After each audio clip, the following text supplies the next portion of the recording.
그에 따른 적절한 금전적 보상이 거의 없다는 것입니다. 그렇다고 그에 상응하는 승진이 있는 것도 아닙니다.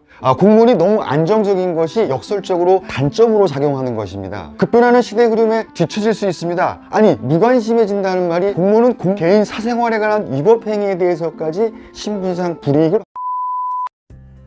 안녕하세요. 구청과장으로 퇴직한 사망남 김용수입니다. 지난 몇 회에 걸쳐서 공무원의 장점에 대해서 말씀드렸는데요. 어떻게 공무원이라고 장점만 있겠습니까? 환한 보름달에도 어두운 뒷면이 있듯이 마냥 좋을 것만 같은 공무원 세계에도 인정하고 싶지 않은 단점이 있습니다. 오늘은 공무원, 어떤 점이 안 좋은지에 대해서 말씀드리겠습니다. 공무원의 단점 첫 번째, 업무의 경직성입니다. 한 나라에는 다양한 사회구조 속에 수많은 조직들이 서로 유기적으로 얽혀 있습니다. 그 중에 가장 보수적인 조직이 공무원 조직입니다. 공무원은 대부분 만들어진 법에 따라서 법을 집행하는 역할을 하기 때문이죠. 예전부터 쭉 해왔던 관행이나 정해진 일만 처리하는 조직 문화도 업무의 경직성에 한 몫을 합니다. 이런 환경에서는 일은 편하게 할 수 있을지 몰라도 제대로 하기는 좀 곤란합니다. 아우성치는 민원인에게도 다 그럴 만한 이유가 있습니다. 민원인은 법으로 안 되는 걸 처리해달라고 하고요. 공무원은 법조항 때문에 처리를 못 해주는 것이 늘 화근이 됩니다. 민원인은 현실을 모르는 탁상행정을 하고 있다고 아우성을 칩니다. 물론 개중에는 억지를 부리는 민원인도 있죠. 공무원은 그 아우성을 쫓아가지 못하는 법조항이 늘 야속할 뿐입니다.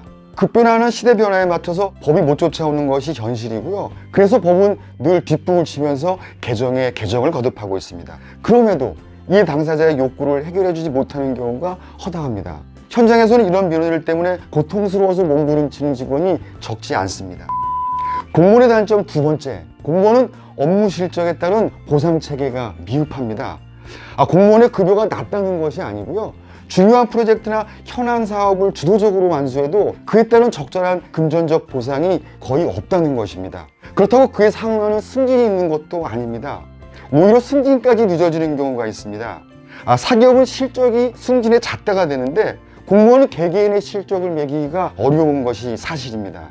아무리 그렇다고 해도요, 누가 봐도 혁혁한 성과가 있는데 일 따로 승진 따로인 경우가 적지 않습니다. 여러 차례 승진해서 밀린 선배를 가리키면서 저 꼰대한테 이번 금평 한번 양보하면 안 될까? 그래야 저 퇴물도 기장 달고 퇴직하지 않겠어? 하는 등 부소장의 설득 같은 압력이 계속 들어오면요, 참 난감합니다. 금평이나 승진철에 이런 일들 한두 번 겪으면 당사자의 상대적 박탈감은 이루 말할 수가 없는 것이죠. 공무원의 단점 세 번째, 공무원은 세상 물정에 너무 어둡습니다. 요즘 인터넷이 급속도로 발달하고 SNS를 통한 정보의 홍수 속에 살고 있습니다. 하지만 귀로 듣는 것과 몸으로 체험하는 것은 하늘과 땅 차이입니다.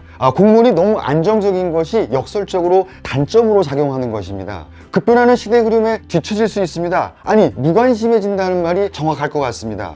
점차 사회적 문맹이 되어가는 것이죠. 모든 공무원이 그렇다는 건 아니지만 항상 틀에 박힌 일상과 반복되는 업무 처리, 급여와 정년이 보장되다 보니까 아무래도 긴장감이 느슨해질 수밖에 없습니다. 자신도 모르는 사이에 매너리즘에 빠지는 자신을 발견하게 됩니다. 그러다 보면 자연히 술과 친해지게 되는 것이죠. 공무원의 단점 네 번째, 공무원은 공무원의 범죄나 비리 행위는 물론이고요, 개인 사생활에 관한 위법 행위에 대해서까지 그에 상응하는 형사처벌과 함께 소속기관에서 징계처분이라는 신분상 불이익을 받을 수가 있습니다. 좀 정확하게 말씀드리면 이중처벌 금지는 형사처벌에만 적용되는 것이고 징계는 행정처분의 일종입니다. 그래서 공무원이 형사처벌을 받고 소속기관에서 징계를 받는 것이 이중처벌은 아닌 것이죠. 만약 거액을 횡령한 공무원이 적발되었다면 형사처벌과 함께 파면이나 해임 같은 중징계 처분과 이에 따른 퇴직급여와 퇴직수당의 감액, 변상책임과 징계 부과금 처분까지 받게 됩니다. 사기업에서 근무하는 직원이 음주운전을 하다 적발되면 측정 수치에 따라서 형사처벌을 받으면 그만입니다. 그런데 공무원이 음주운전을 하다가 적발되면 형사처벌과 함께 내부 징계도 피할 수가 없습니다. 공무원으로서 품위를 손상시켰기 때문입니다. 이런 이유는 공무원은 누구보다 고도의 청렴성이 요구되기 때문입니다. 얼마 전 최연소 7급 공무원 합격자가 어느 TV 인터뷰에서 공무원의 장점과 단점을 말하는데, 장점은 내가 안 잘리는 것이고요, 단점은 저 사람도 안 잘리는 것이라고 말하는 것을 보고, 입장과 상황에 따라 장점이 단점이 될 수도 있고 또 단점이 장점이 될 수도 있다는 생각이 들었습니다. 아, 그렇구나.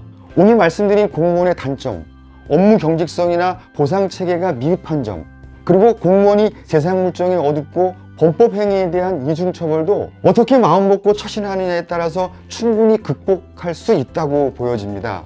오늘 드린 이야기의 결론을 말씀드리면, 그럼에도 불구하고 제가 30년 공직생활 해보니까 공무원이라는 직업 꽤 괜찮은 직업인 것은 틀림없습니다. 잘 활용하시면 자신의 꿈을 펼칠 수 있는 곳이고요, 또 나름 보람도 찾을 수 있는 직업이니까요. 네, 오늘 영상 유익하셨는지요? 도움되셨다면 구독과 좋아요 꾹 눌러주시면 고맙겠습니다. 다음 시간에도 30년 공직생활에서 얻은 소중한 경험과 정보 함께 공유하도록 하겠습니다. 감사합니다.